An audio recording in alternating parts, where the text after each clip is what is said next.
Perkenalkan, nama saya Dimas Maldini selaku pembawa acara. Kali ini saya akan mengambil topik yaitu negara Kamboja yang menjadi negara salah satu di negara Asia Tenggara. Nah, jadi kali ini saya mendatangkan 3 narasumber. Gimana kabarnya? Alhamdulillah baik. Bisa diperkenalkan nama dengan latar belakangnya tersendiri? Saya Joni Putra Wiloyo, biasanya jarang di kampus memang. Biasanya berada di pegunungan, di pantai gitu. Ini kebetulan di kampus memang ada tugas yang harus diselesaikan. Selanjutnya, saya Devinta Amelia Putri. Saya mahasiswa aktif dari UMSIDA yang biasanya juga bekerja paruh waktu setelah kuliah. selanjutnya, Nama saya Risa Salsabila Francisca. Saya sebagai mahasiswa aktif di UMSIDA. Selain jadi mahasiswa aktif di UMSIDA, saya juga mengikuti organisasi yaitu UKM Kewirausahaan. Selain di dalam kampus, saya juga sekarang lagi bekerja, jadi membagi waktu buat kuliah, organisasi, dan kerja. jadi Mbak Risa ini pekerja ya, wanitanya ya. Kalau Mas Denny sendiri ini sepertinya suka naik gunungan ini. Ya, tapi yang pendek-pendek sekitar di bawah 3.000 meter di atas permukaan laut lah Mas, seperti itu. Oh, seperti itu. Kapan-kapan ajak saya Mas? Ya, rencananya di Gunung Arjuna. Kapan? Habis UAS ini, habis ngerjain tugas ini. Ajak saya Mas? Ya, siap. Oke, kembali ke topik utama kita hari ini yaitu bahas negara Kamboja. Yang kalian ketahui di negara Kamboja ini apa ya? Dimulai dari Mbak Risa. Yang saya tahu tentang negara Kamboja ini dari bentuk pemerintahannya yaitu monarki konstitusional yang dipimpin oleh raja, seorang raja yang merupakan kepala negara seumur hidup, panglima tertinggi dari negara dan lambang kesatuan serta keadilan negara. Jadi bila nanti raja sudah berumur ataupun meninggal, sistem pemerintahannya, kepemimpinannya akan digantikan oleh keturunannya. Dan sedangkan dari kepala pemerintahannya adalah dipimpin oleh seorang perdana menteri. Kamboja juga memiliki 5 pemerintahan lokal dengan ibu kota Phnom Penh. Jadi kalau semisal pemerintahnya itu diganti dari kalangan umum itu apakah bisa Pak? Nggak bisa, soalnya udah dari peraturannya memang kalau misalnya seorang raja udah berumur ataupun meninggal dunia akan digantikan oleh keturunan bawah-bawahannya. Oh, jadi yang diangkat itu dari keturunannya saja? Ya. Itu dari sistem pemerintahannya? Ya, kalau sistem dari segi politiknya yang bisa menjelaskan? Sistem politik Kamboja didefinisikan dalam kerangka monarki konstitusional, di mana raja menjabat sebagai kepala negara dan perdana menterinya adalah kepala pemerintahnya. Negara ini sejak dulu sering mengalami ketidakstabilan politik akibat persaingan politik elit. Salah satunya sering meminta bantuan negara tetangganya. Untuk mengatasi permasalahan di negara Kamboja ini, kira-kira pendapat dari Mbak Devinta tadi ya, itu apa ya? Untuk menangani seperti meminta bantuan tadi dalam hal apa?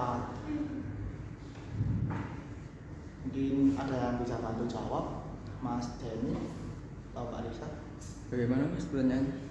Untuk membantu permasalahan di negara Kamboja ini, kan tadi katanya permasalahannya itu kayak ketidakstabilan politik akibat persaingan gitu. Untuk mengatasinya itu gimana? Mungkin itu lebih ke kalangan oknum-oknum yang berbuat ya. Mungkin bisa untuk bagaimana di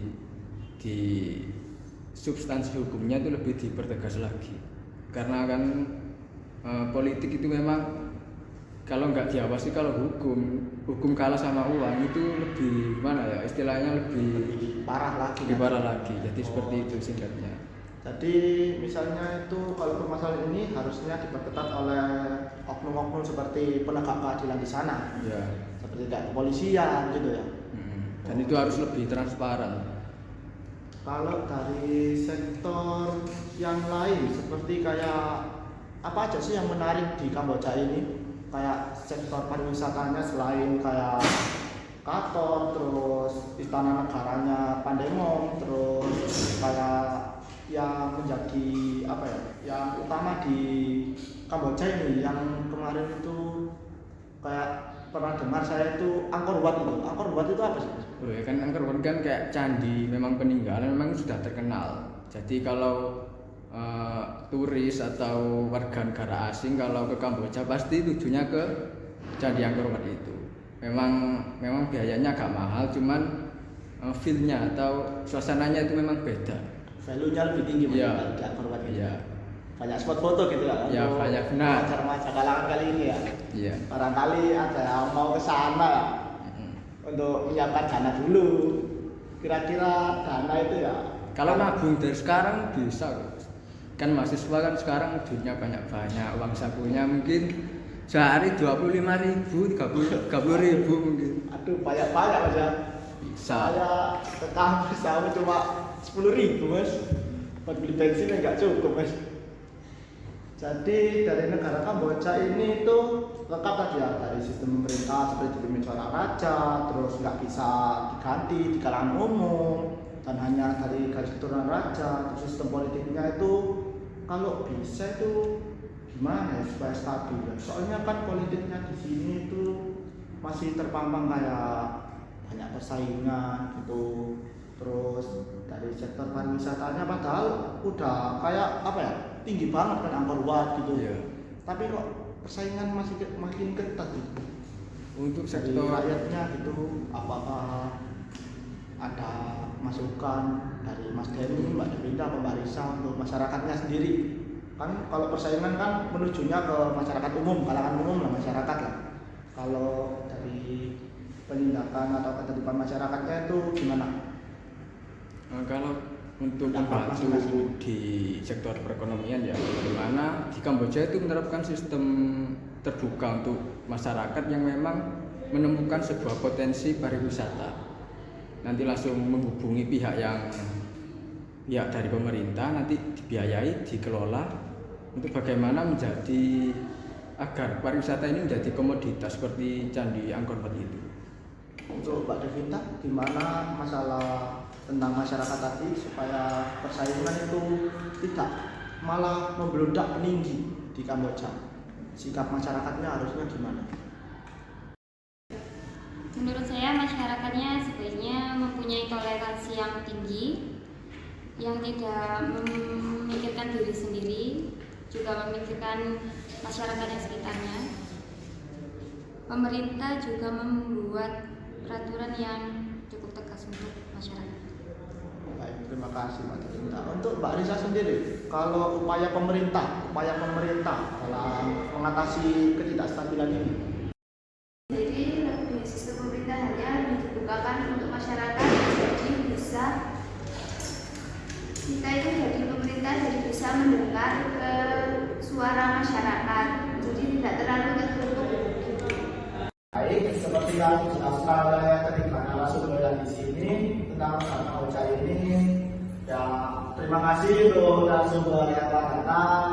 Dan saya akhiri perbincangan kali ini, semoga dapat memberikan ilmu dan informasi yang bermanfaat. Saya selaku pembawa acara Mas ini mengucapkan wassalamualaikum